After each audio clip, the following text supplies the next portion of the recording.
வாழ்க வளமுடன். அனைவருக்கும் சிவகாரி நண்பன் வணக்கம். இந்த வீடியோவில் எதை பற்றி பார்க்க வரோம்னா நிஃப்டி மற்றும் பேங்க் நிஃப்டி அடுத்த நகர் எப்படின்னு பார்ப்போம். அதுக்கு முன்னாடி சப்ஸ்கிரைப் பண்ணிங்க. வீடியோ பிடிச்சிருந்தா லைக் பண்ணுங்கள், ஷேர் பண்ணுங்கள், கமெண்ட் பண்ணுங்கள். உடனுக்குடன் அப்டேட்டுக்கு டெலகிராம் லிங்க் டிஸ்கிரிப்ஷனில் இருக்குது, ஜாயின் பண்ணிங்க. சரி வாங்க வீடியோக்குள்ளே போவோம். நம்ம என்ன சொல்லியிருந்தா நினச்சின்னு பார்ப்போம். அதுக்கு முன்னாடி இடையில ஒரு நாள் வீடியோ போடலை, இந்த பொங்கலை முன்னிட்டு நேற்றோட வீடியோ போடலை. அதுக்கு முன்னாடி என்ன சொல்லியிருந்தோம்னா இந்த இடத்துல கேப் அப் இருக்க வாய்ப்பு அப்படிங்கிற மாதிரி நம்ம கொடுத்துருந்தோம். ஆனால் மார்க்கெட் கேப் அப் இல்லை. இந்த இடத்துல மார்க்கெட்டை பொறுத்தளவுக்கு முந்தா நாள் சொல்கிறேன், நேற்றுக்குள்ளே இதை சொல்கிறேன். அந்த கேப் அப் இல்லை. ஆனால் மார்க்கெட்டை பொறுத்தளவுக்கு இந்த டேயோட லோ வரைக்கும் வந்தாலும் மார்க்கெட் மேல் நோக்கி போகும் அப்படிங்கிற மாதிரி முன்னாடி சொல்லியிருந்தோம். ஆனால் இன்றைக்கி நியூஸ் பேஸில் மார்க்கெட் ஓப்பனே கிட்டத்தட்ட ஒரு பேங்க் நிஃப்டி ஒரு 1500 பாயிண்ட் கீழே ஃபால் ஆனிச்சு ஹெச்டிஎஃப்சி பேங்க்னால்.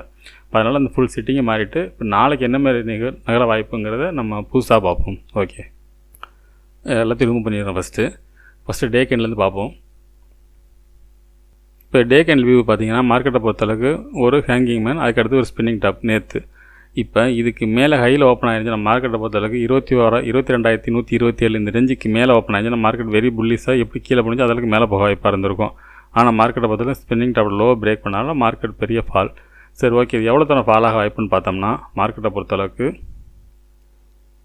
இது ஸ்ட்ராங் சப்போர்ட்னு பார்த்தீங்கன்னா 21,500 அப்படிங்கிறது ஸ்ட்ராங் சப்போர்ட். இந்த இடம் தான். இப்போ இந்த இடத்துல என்ன மாதிரி ரியாக்ட் பண்ண வாய்ப்புன்னு பார்த்தோம்னா இந்த இடத்துல நம்ம ஜோனாக தான் வரைய முடியும். அதுக்கு முன்னாடி இன்றைக்கி டேவோட ஹையிலும் லோவிலும் ஃபஸ்ட்டு ஒரு லைன் போட்டுருவோம். இன்றைக்கி ஹையின்னு பார்த்தோம்னா 21,851, லோன்னு பார்த்தோம்னா 21,550.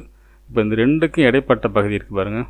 இதை நம்ம ஒரு ஜோனாக தான் மார்க் பண்ண முடியும். இந்த இடத்துல தான் மார்க்கெட் நாளைக்கு என்ன பண்ண போகுதுங்கிறது நம்ம அதுக்கப்புறம் தெரியும். இந்த எல்லோ ஜோன் பிரேக் பண்ணால் மார்க்கெட் ஃபர்தராக ஃபால் ஆக வாய்ப்பாக இருக்கும். இல்லைனா இந்த இடங்களில் திருப்பி சைட்வேஸ் எடுத்துகிட்டு மார்க்கெட் மேல் நோக்கி போக வாய்ப்பு இருக்கும். சரி ஓகே, அது 15 மினிட்ஸில் என்ன மாரி நகர வாய்ப்புன்னு பார்ப்போம். இப்போ 15 மினிட்ஸில் வச்சுருக்கேன். இப்போ இந்த எல்லோ ஜோன் கொஞ்சம் கீழே இறக்கியிருக்கேன். மார்க்கெட்டை பொறுத்தளவுக்கு இந்த 21,550 டு அந்த 21,470, இந்த 470 to 80 பாயிண்ட் இந்த இடங்களில் மார்க்கெட் கிளியராக சொல்ல முடியாது. ஓப்பனை பொறுத்து தான் இருக்குது. ஒருவேளை மார்க்கெட் கேப் டவுனில் இந்த எல்லோ ஜோனுக்கு கீழே ஓப்பனான மார்க்கெட்டு கண்டினியூ அடுத்து ஃபால் ஆக வாய்ப்பு இருக்கும். அப்படி இல்லாத பட்சத்தில் இந்த ட்ரெண்ட் லைன் பிரேக் பண்ணும் பட்சத்தில் மார்க்கெட் மேல் நோக்கி போகும். இந்த இடத்துலேருந்து இந்த ட்ரெண்ட் லைன் பிரேக் பண்ணால் மார்க்கெட் மேல் நோக்கி போக வாய்ப்பாக இருக்கும். இப்போ லெவல்ஸ்னு பார்த்தோம்னா அந்த 21,630ங்கிறது ஒரு ஃபஸ்ட்டு ரெசிஸ்டன்ஸாக இருக்கும். அதுக்கு அடுத்தது பார்த்தோம்னா இந்த இடம், அதாவது 21,677 அப்படிங்கிறது அடுத்த லெவல்ஸாக இருக்கும். அதுக்கு அடுத்தது பார்த்திங்கன்னா 21,754. இப்போ 4 மூமெண்ட்ஸ்னு பார்த்தோம்னா 15 மினிட்ஸில் 15 வச்சுருக்கோம். என்னமே நகர வாய்ப்புன்னு பார்த்தோம்னா ஒரு வேளை நாளைக்கு ஒரு கேப் அப் இருந்து இந்த ட்ரெண்ட் லைன் பிரேக் பண்ணால் மார்க்கெட்டை பொறுத்தளவுக்கு இந்த ரேஞ்சுக்குள்ளே இருக்க வாய்ப்பு இருக்கும். இது பிரேக் பண்ணால் இந்த ரேஞ்சுக்குள்ளே இப்படி சைட்வேஸாக இருக்க வாய்ப்பு இருக்கும். அப்படி இல்லாத பட்சத்தில் இந்த இடத்த பிரேக் பண்ணால், இந்த எல்லோ ஜோனை பிரேக் பண்ணால் மட்டும்தான் மார்க்கெட் கீழே போக வாய்ப்பாக இருக்கும். அது கீழே எவ்வளோ தூரம் போக வாய்ப்புங்கிற அடுத்த லெவல்ஸ் போடுவோம். அதுக்கு முன்னாடி முடிச்சிடுவோம் மேலே உள்ள லைன்ஸ் மட்டும். ஒருவேளை இந்த 21,677க்கு மேலே மார்க்கெட் சஸ்டெயின் பண்ணிச்சுன்னா மார்க்கெட்டை பொறுத்த அடுத்த ஸ்டெப் மேலே போக வாய்ப்பு இருக்கும். இது வேணால் இந்த டேயோட ஹை வரைக்கும் போகிறதுக்கு வாய்ப்பு இருக்கும். அதாவது இந்த இடத்த 21,677 பிரேக் பண்ணால் இந்த ஜோனில் இருந்துச்சுன்னா மார்க்கெட் சைட்வேஸாக இருக்க வாய்ப்பு இருக்கும். கீழே சப்போர்ட்னு பார்த்தோம்னா அதை டே கேண்டில் வச்சா நம்ம பண்ண முடியும். சப்போர்ட்னு பார்த்தோன்னா ஃபஸ்ட்டு பார்த்திங்கன்னா 21,448 அப்படிங்கிறது ஒரு ஸ்ட்ராங் சப்போர்ட்டாக இருக்கும். இந்த சிங்கோட லோ. அடுத்த சப்போர்ட்னு பார்த்தோம்னா 21,365 அப்படிங்கிற லெவல்ஸ் இருக்கும். நாளைக்கு இந்த இடம் மட்டும் போதும். ஃபர்தராக நம்ம எப்படி மூவ் ஆகுதுன்னு பார்த்தா அடுத்த நாள் நம்ம மாற்றி பார்த்துப்போம். ஒருவேளை இந்த ட்ரெண்ட் லைன் பிரேக் பண்ணாமல் மார்க்கெட் இந்த ட்ரெண்ட் லைன் உள்ள அதாவது ஃப்ளாட்டாக ஓப்பன் ஆனால் மார்க்கெட்டை பொறுத்தளவுக்கு அந்த 21,500 அப்படிங்கிற ரவுண்ட் ஃபிகர்லேருந்து மார்க்கெட் இந்த ஜோன்லேருந்து ஆனால் மார்க்கெட் மேல் நோக்கி போக வாய்ப்பு இருக்கும். அப்படி ஒருவேளை இந்த இடத்துல பிரேக் பண்ண முடியல, மேல் நோக்கி போக முடியல, இந்த ட்ரெண்ட் லைன் பிரேக் பண்ண முடியலன்னா மார்க்கெட் ஃபால் ஆக வாய்ப்பு இருக்கும். சரி ஓகே, பேங்க் நிஃப்டி எப்படின்னு பார்ப்போம்.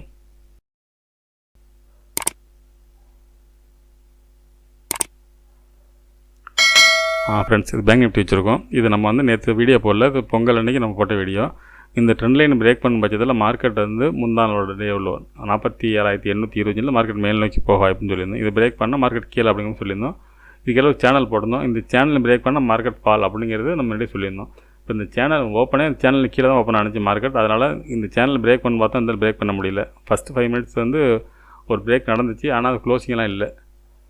க்ளோசிங் நடந்துச்சா? க்ளோசிங் தான் கொடுத்துருக்கு. ஃபஸ்ட்டு 5 மினிட் க்ளோசிங் கொடுத்துச்சு, ஆனால் அதுக்கு அடுத்ததெல்லாம் சஸ்டெயின் பண்ண முடியாது, மார்க்கெட் இந்த இடத்துல ஃபால் ஆணுச்சு. சரி, ஓகே, இதை நாளையிலேருந்து நம்ம ஃப்ரெஷ்ஷாக பார்ப்போம், நாளைக்கு என்ன நடக்குது வாய்ப்புன்னு. இது ஃபஸ்ட் எடுத்து ரிமூவ் பண்ணிடுறேன். இப்போ டே கேண்டில் இப்படி பார்ப்போம்.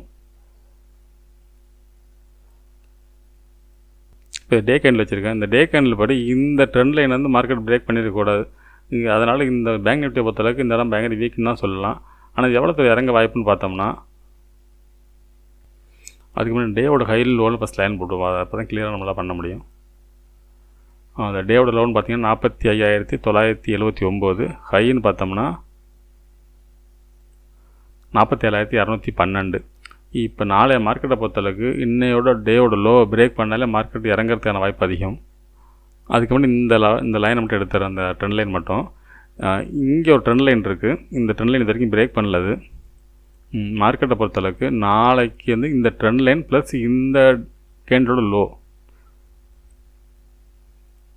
அது பார்த்திங்கன்னா 45,484 அப்படிங்கிறது இந்த இடம் சப்போர்ட்டாக இருக்க வாய்ப்பு இருக்கும். இதிலேருந்து மார்க்கெட் அப்சைடு திரும்புறது வாய்ப்பு இருக்கும். ஒருவேளை இந்த லெவல்ஸை பிரேக் பண்ணால் மட்டும்தான் மார்க்கெட் ஃபால் ஆக வாய்ப்பு இருக்கும். அது எவ்வளோ தூரம்னு பார்த்தோன்னா இந்த கேப் ஃபில்லிங் இருக்கும் ஃபஸ்ட்டு. அது பார்த்திங்கன்னா 44,950. இதெல்லாம் நான் க்ரீன் கலராக மாற்றிடுறேன்.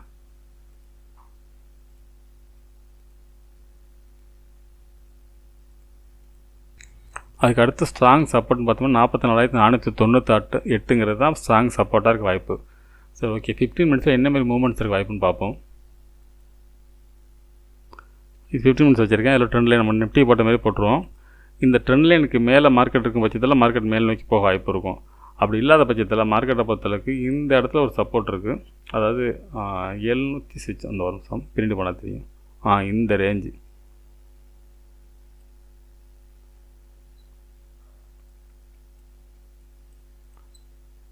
அது எந்த இடம்னு பார்த்தோம்னா இந்த இடம் வந்து 45,700ங்கிறது ஒரு ஸ்ட்ராங் சப்போர்ட்டாக இருக்கும். இந்த சப்போர்ட்லேருந்து மார்க்கெட் மேல் நோக்கி போக வாய்ப்பாக இருக்கும். கொஞ்சம் பண்ணிக்கிறேன். இப்போ பார்த்தோம்னா ஒருவேளை இந்த டேயோட லோவை பிரேக் பண்ணாலும் மார்க்கெட் வந்து இந்த லைன்லேருந்து மார்க்கெட் மேல் நோக்கி போக வாய்ப்பாக இருக்கும். இந்த இடத்து பிரேக் பண்ண இந்த இடத்து ட்ரெண்ட் லைன் இங்கே பிரேக் பண்ண வாய்ப்பாக இருக்கும். ஒருவேளை மார்க்கெட் வந்து நாளைக்கு கேப் அப்பில் இருந்துச்சுன்னா, ஒரு கேப் அப் இருந்தால் மார்க்கெட் வந்து இந்த லெவல்ஸ் வரைக்கும் போயிட்டு திருப்பி வந்து இந்த டேவோட லோவில் சப்போர்ட் எடுத்து மேல் நோக்கி போக வாய்ப்பு இருக்கும். அதுக்கு முன்னாடி மேலே வந்து நம்ம ரெசிஸ்டன்ஸ் வரைஞ்சால் தான் நமக்கு கிளியராக புரியும். அதில் பார்த்தீங்கன்னா 46,390 அப்படிங்கிறது ஒரு லெவல்ஸாக இருக்கும். அதையும் பிரேக் பண்ணும் பட்சத்தில் மார்க்கெட்டை பொறுத்தளவுக்கு இது வந்து கிட்ட நியராக தான் இருக்குது. நம்ம இந்த இடத்துல வச்சுக்கோம், இந்த இடமும் கிடையாது.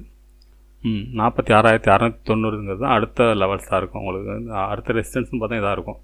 இப்போ மார்க்கெட்டை பொறுத்தவரைக்கும் இந்த ட்ரெண்ட் லைன் பிரேக் பண்ணாலும் மார்க்கெட் வந்து மேல் நோக்கி போகிறதுக்கான வாய்ப்பு கொஞ்சம் அதிகம் தான். இந்த இடத்த பிரேக் பண்ணும் பட்சத்தில் ஒருவேளை கேப் டவுனாக இருந்தால் மார்க்கெட் கீழே தான் போக வாய்ப்பு இருக்கும். கேப் டவுனால் இந்த ட்ரெண்ட் லைன் பிரேக் பண்ணுறதுக்கு கீழே வரும். 45,700க்கு கீழே மார்க்கெட் ஓப்பன் ஆனால் மார்க்கெட் கீழே போக வாய்ப்பாக இருக்கும். இந்த ஜோனில் இந்த டேவோட லோ 46,000 வச்சுப்போம். 46,000க்கும் 45,700 இந்த 300 பாயிண்ட்டுக்குள்ள ஓப்பன் ஆனால் இங்கே வந்து சைடுவேஸாக இருக்க வாய்ப்பு இருக்கும்.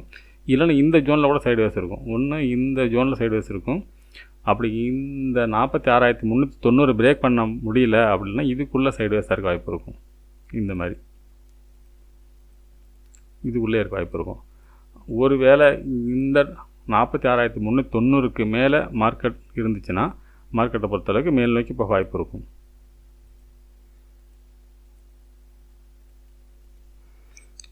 ஓகே ஃப்ரெண்ட்ஸ், வீடியோ ரொம்ப லெங்க்த்தாக போயிட்டுருக்கு. நம்ம நாளை மாலை சந்திப்போம். நன்றி, வணக்கம்.